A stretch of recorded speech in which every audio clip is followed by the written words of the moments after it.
Hello ஹபீபி நம்ம ஒரு நாள் போட்டிங் போகலாம் அப்படின்னு சொல்லிட்டு போய்கிட்டு இருக்கும்போது அங்கே ஒரு பையன் தர்மாக்கோலை வச்சு வேஷ்டியும் வச்சுக்கிட்டும் காற்று போகிற திசையை நோக்கி பயணிச்சுக்கிட்டு இருந்தாங்க. என்ன அப்படிங்கிறத போட் ஓட்டிக்கிட்டு இருந்தவங்ககிட்டையும் கேட்டப்போ அவங்க அதை வச்சும் அவங்க மீன் பிடிப்பாங்கப்பா தூண்டில் போட்டு அப்படின்ற மாதிரியும் சொல்லியிருந்தாங்க. அந்த பையனை கொஞ்சம் வேகமாக இங்கே வர சொல்லியிருந்தோம். கஷ்டப்பட்டு இங்கிட்டு ஏறினார். எப்படி இது பண்ணுறாங்க, இதில் என்னென்ன இருக்குது அப்படிங்கிறத பார்க்குறதுக்கும் எங்களுக்கு ரொம்பவே ஆவலாக இருந்துச்சுங்க.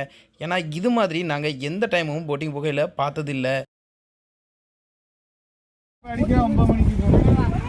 மைக்கணவா ப்ரோ? அது என்ன? இது வந்து ஈச்சிக்கணவா? இதான் ஓட்டுக்கணும். ஒன்று மாட்டுமா பிடிக்கிறதா? தூண்டிலே மாட்டுறதா? தூண்டி வச்சிருக்கீங்களா ப்ரோ? இதான் தூண்டி இதாக இருக்குல்ல பச்சை கலரில் வச்சு செந்துரும் கல்டவா பிரித்து பார்க்கும்போது டிஃப்ரெண்டான ஒரு இதில் இருந்துச்சுங்க. நீங்கள் என்னென்ன இருக்குது அப்படிங்கிறத பாருங்கள். நம்மளோட சேனலுக்கு இப்போ தான் வந்திருக்கீங்க அப்படின்னா மறக்காமல் சப்ஸ்கிரைப் பண்ணிவிட்டு பக்கத்தில் இருக்க பெல் ஐகானை கிளிக் பண்ண மறந்துடாதீங்க. இதுக்கான தூண்டில பைய பிரிக்க ஆரம்பித்தாங்க. எப்படி இருக்கும் அப்படின்னு நாங்களும் நினச்சோம். ஆமாங்க, மீன் பிடிக்கிற தூண்டில் மாதிரி தான் இருந்துச்சு. அதில் கொஞ்சம் டிஃப்ரெண்ட்டான ஒரு கொக்கிகளை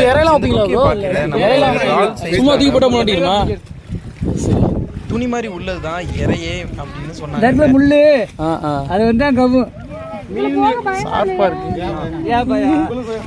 மீன் சொல்லிட்டு வந்து கடிச்சிடும். சரி அதுக்கு அந்த இது முள்ள மாட்டிக்கும். கலக்கா இருக்கு. நீங்களா செஞ்சதா ப்ரோ?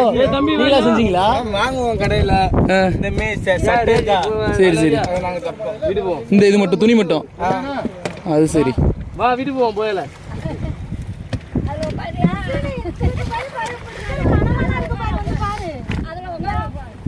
போய் சாப்பிட்டு இருந்தோம். 20